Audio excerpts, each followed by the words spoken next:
happy Monday, right? Okay, so don't get too comfortable because we're going to do something a little different today. I would like everybody to move up to the first 3 rows and go about 4 chairs out. Okay? Ready, go. So everyone move up to about the first 3 rows and go about 4 chairs deep. So everyone's in the inner 4 closest to the row, about 3 back. We'll call this morning aerobics. How's that? And then we're off the hook, you know. So we did our aerobics for the day. We moved.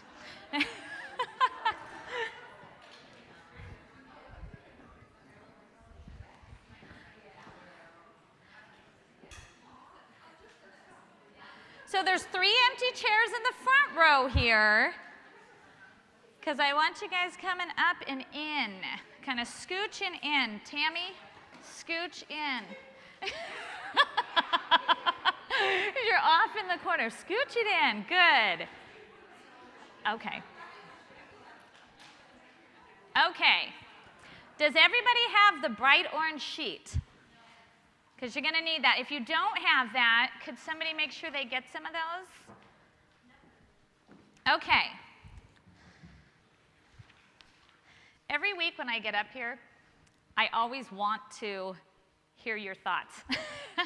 I'm always like, you know, because I just think, you know, I mean, the world would call it brainstorming. So when everybody gets to talking about things, so much comes to the surface because there's many of us, right? Whereas my thoughts and my relationship with the Lord and my study time and all that I can convey, but I also want to hear. And so today we're going to do something a little different. I've been praying about this for a while and how I could do this. And so here's what I think is going to be fun for today. We're going to go through Numbers, chapters 1 through 5. And that's why on your sheet it says at the top Numbers, and then it's got each chapter listed there. And under each chapter there's 3 sections. You guys see that? You all have that? Does everybody have a sheet? Yeah? Okay. And so the first one, and I don't have a sheet, so let's see if I can remember. The first one is, what do you see about God, right? Something along those lines. The second one is your relationship to God. And the third one is, what do you see about yourself? So what I kind of want to start doing today is just looking a bit at, as we read through the Word, and I think the Old Testament's a rockin' place to do this, because there's just so much to glean from everything, and it reads in such stories, more so than the New Testament, the Old Testament does, so I think sometimes we can just tend to go, oh, cool story, or I don't know what that means, that doesn't relate to me, or, you know, it's not culturally relevant, or whatever. But as we read through, train yourself and, you know, ask the Lord to reveal to you every passage. You can learn something about who God is. You know, we can never get to the depths of who the Lord is, right? So as we read, you know, and isn't it funny how when you read a passage and then, you know, a while later you'll read through it and you'll go, I've never seen that. I've never read that in my life. And I know I've read this passage. You know, the Word is living and we can just never exhaust it. And Jesus says he comes in the fullness of the books, right? So we just want to learn more about God as we read through his Word. And then also, you know, there's a relationship we have with the Lord, and we all desire to have an ear that's trained to hear, right? It's like, Lord, I want to know you more and love you deeper as I read of your Word and as I learn to walk with you, you know, outside of the Word as I'm walking in life. And Lord, I want to know more about me.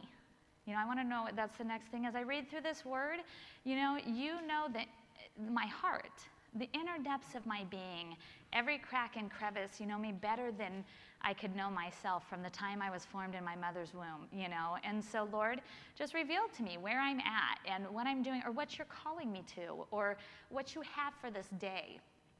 So that's what we're going to do. That's what your sheet is for. And we're going to spend some time. So even if you want to, as we're reading, if any of these come to mind, if you see anything, write it down under your little section. And at the end of each chapter, we're going to take just a couple minutes and maybe share, you know, just share what the Lord put on your heart or what you've seen about him or how to relate to him or who you are, because I guarantee you there's no new thing under the sun. And if it relates to you, it relates to somebody else, everybody else, but maybe on a different level, right? Okay. So when we get into Numbers, and you have to bear with me, I'm a little unsituated and I tend to flutter through and I'm a little clumsy, so we'll just believe God that I won't drop things. And so as we read through Numbers, a couple things about the book of Numbers. The theme of this book is their wilderness wanderings. And, they've come through and they've come out of Egypt and the parting of the sea, and now they're like, now what? What do we do now? And so now they're being led by the Lord and hoping to get to the promised land. And it's about walking with God. And the author of this book is Moses. The first 5 books of the Bible, so it's Genesis, Exodus, Leviticus, Numbers, and Deuteronomy, are what is known as the Torah, which is like the Jewish Bible. And so just some background on that there. There's so much in all of this that we're just going to kind of touch on some points here. So in chapter 1, kind of a general theme we see throughout this is that all are valuable. And it's interesting as we read through, we're going to look right now at verses 1 through 3. So if you're in Numbers, verses 1 through 3, I might call on you to read some passages also. So it says, "Now the Lord spoke to Moses in the wilderness of Sinai in the tabernacle of meeting on the first day of the 2nd month in the 2nd year after they had come out of the land of Egypt, saying, 'Take a census of all the congregation of the children of Israel, by their families, by their fathers' houses, according to the number of names, every male individually, from 20 years old and above, all who are able to go to war in Israel. You and Aaron shall number them by their armies.'" So as we read through that, it tells you kind of the purpose for this numbering and this census. In this passage, it tells us that in verse 3, that they needed to know how many they had for an army, right? They're saying, take a census, we need to kind of gear up. There's a numbering for the army. It tells us in Exodus 30:12 also that they're numbering for sacrifices, so they know about the sacrifices that need to be offered, the numbers who need to be considered. There was, in all through, we talked a little bit about the feasts and whatnot, and Leviticus talks a lot about what is offered, what is the priesthood, the feasts that are coming forth, and just how to walk and be right with God in that way for the Old Testament covenant that they have. And it's interesting how in verse 46 of chapter 1, it tells us, and we're not going to just skip there, now I'm going to ask you to tell me stuff. But in verse 46, it tells you that it gave courage to the people. It just talks about how when they got that whole number, I'm sure they were like, whoa. All who were numbered were 603,550. And so as they got all these numbers, it's interesting how sometimes we can be so encouraged by outer circumstances, right? And they're going, wow, okay, we're good. We got this huge army, so we're going to be able to rock the house. And anywhere we go and anything we're called to do, we're going to have victory because look at our numbers. Wow, we didn't realize we were so many, because we tended to see what's around us. And my question in that was, did they have more power after they knew the number than they had prior to the census? No. They had the same amount of power, the same amount of forces, the same amount of authority, but not knowing that number can tend to be a hindrance. And I think that that's relevant. If you look in, numbers aren't always a value. Always knowing isn't going to be beneficial to you, right?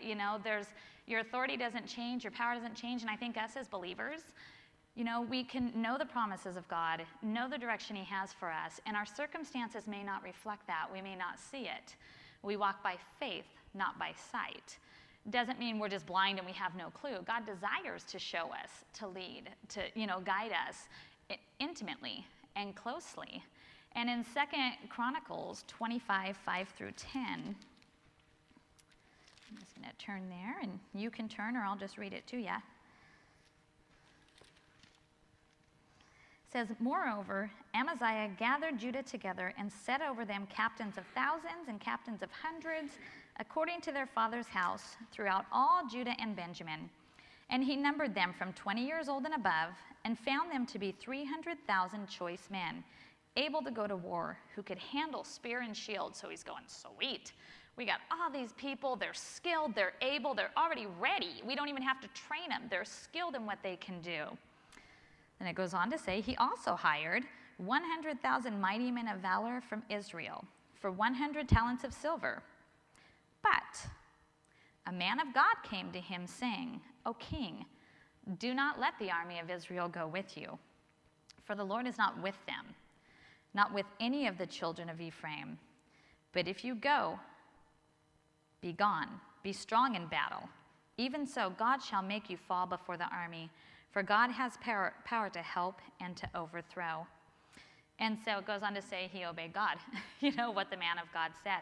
But it's interesting there, the numbers didn't give him the power and authority. In fact, the numbers were actually working against him. If he had said, no. All these numbers, the more the merrier. The more we have in the army, the stronger. What could be wrong with that? But instead so what we see there is the contrast is knowing the number doesn't increase the power. It can't be about our circumstances, right? We can't always wait in life for everything to line up and to have a clear vision of what's going on. As we're walking with God and we're walking in the Spirit, oftentimes the things the Lord will put on your heart, you go, that's kind of contrary to what my natural mind or my natural circumstances, would be able to produce or think of, right?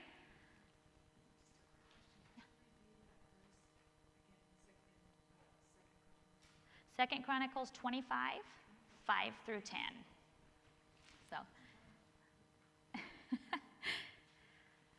So the battle belongs to the Lord, right? I mean, that's the ultimate theme here, is the battle belongs to the Lord. And, we've talked a lot in the last not last several weeks, because we haven't met in the last several weeks, but the previous several weeks, about just walking in the Spirit, knowing God, and as you walk with Him, everything falls into place. You learn to hear His voice. You learn to tend to His will, and His will is always the thing that is good. Another thing there is, as we read on, let me go back to Numbers. One of the things interesting about this is that there's a consensus taking of the males, and they're numbering for just the army, those going into battle. So my question when reading that is, were the warriors the only ones that were valuable in the battle? I was thinking about that, just like you look and you number, they just numbered the males, 20 and older. What's up with that?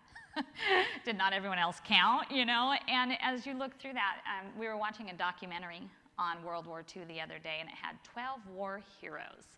And so we're looking at all these soldiers who'd gone in and saved lives, and then the last war hero pops up, it's a female nurse. And I thought, interesting. And so my mind, being black and white as it is, follows sequence. Oh, I wonder if she went as a nurse and she ended up in battle, So, but as you heard her story, she was just there tending and healing and nourishing and hydrating and strengthening the troops. And it just brought to mind how, all had abilities, all were valuable, and all were expected to use their abilities. And that's what we see in this numbering. And if you think of war, the weapons, somebody had to be in a factory manufacturing those weapons. Somebody had to be shipping them. They came by mail service or ship or whatever. There's just a million things that go on behind the scene. For one warrior to be successful, there's probably 1,000 people who have touched and participated in that. And so to us, we're a body. And for one of us to be successful in anything we do, whether it be in our daily lives, in our jobs, in our walk with God, in our ministry, whatever God's calling you to do for the day, we need each other for that, right? The building up throughout the day, maybe an encouraging word, or someone who's praying for you that you don't even know it. How often have you guys been in a season? I can remember one time I had a very difficult season, and I went to church one day, hadn't been in a while. When I walked in, the child care lady goes, "Where have you been? I have been praying so hard for you. I hadn't seen her in months, and it just touched my heart." So how often are we building each other up in that way, just so one person can be successful there? It's very important. And What I found interesting was in verse 2 also. It says there was a census of the congregation, and they were all numbered. It didn't say the males who were in this stature, or had been raised this way, or had come from this home, or all of them were numbered, which shows that everybody has value and benefit to what's going on. Everyone has abilities and skills, and there was an expectation to utilize those, right? We're not just to get the skill and the values, but how are they beneficial if we don't utilize them and engage with one another? So as we read verses 4 through 19,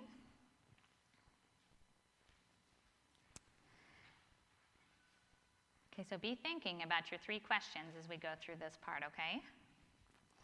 And with you there shall be a man from every tribe, each one the head of his father's house.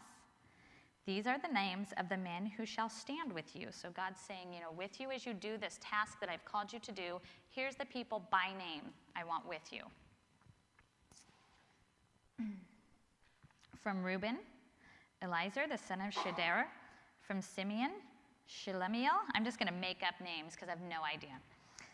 The son of Zurishaddai. From Judah, Nashon, the son of Amminadab. From Issachar, Nathaniel, the son of Zuar. From Zebulun, Eliab, the son of Helon. From the sons of Joseph. From Ephraim, Elishama, the son of Ammihud. From Manasseh, Gamaliel, the son of Pedazur. From Benjamin, Abidan, the son of Gideoni. From Dan, Ahiezer, the son of Ammishaddai. From Asher, Pagiel, the son of Okran. From Gad, Eliasaph, the son of Duel. From Naphtali, Ahira, the son of Enan. These were chosen from the congregation, leaders of their fathers' tribes, heads of the divisions of Israel. When Moses and Aaron took these men who had been mentioned by name, and they assembled all the congregation together on the first day of the 2nd month, and they recited their ancestry by families, by their father's house, according to the number of names, from 20 years old and above, each one individually.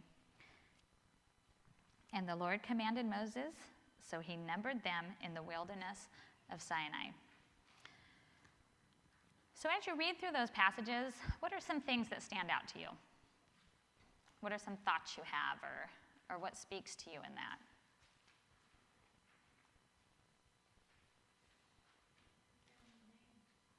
Your family name? Okay. Very good. Good. Very good. Tends to be a little specific, doesn't he?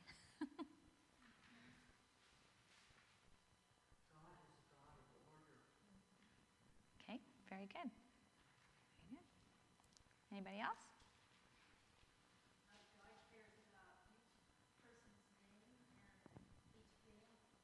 Excellent. Very good.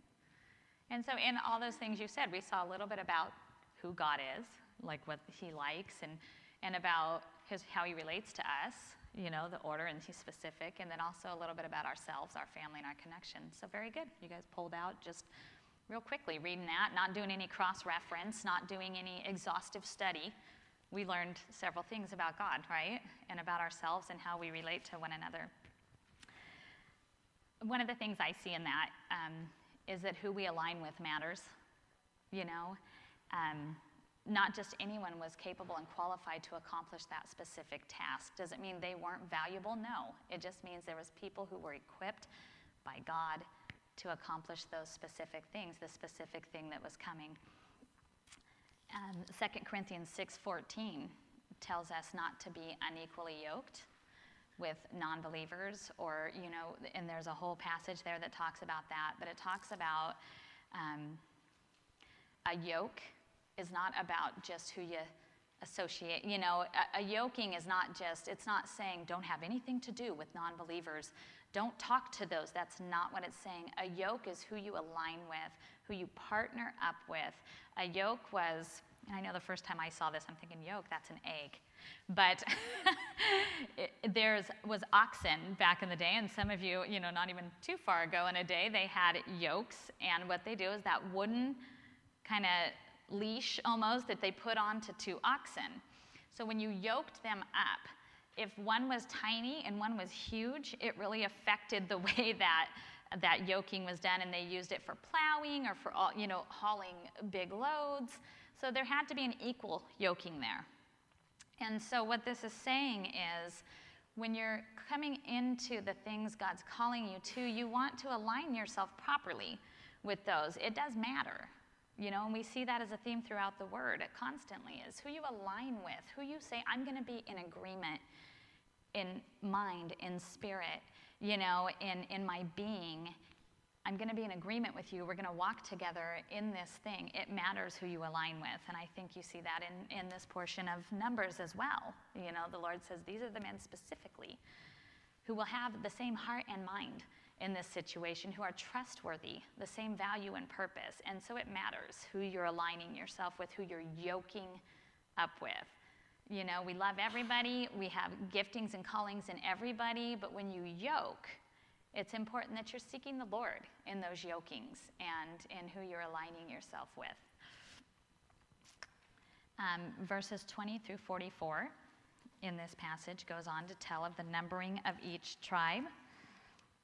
And it just kind of repeats the same things over and over. And I'm sure there's lots of great stuff in there. But I'm not going to read the entire thing for the sake of time. So if you guys want to just take a second and read through verses 20 through 44, and then, be thinking about and writing underneath your chapter 1 section each of those. So go ahead. We're going to do that for maybe 5 minutes, 4 minutes.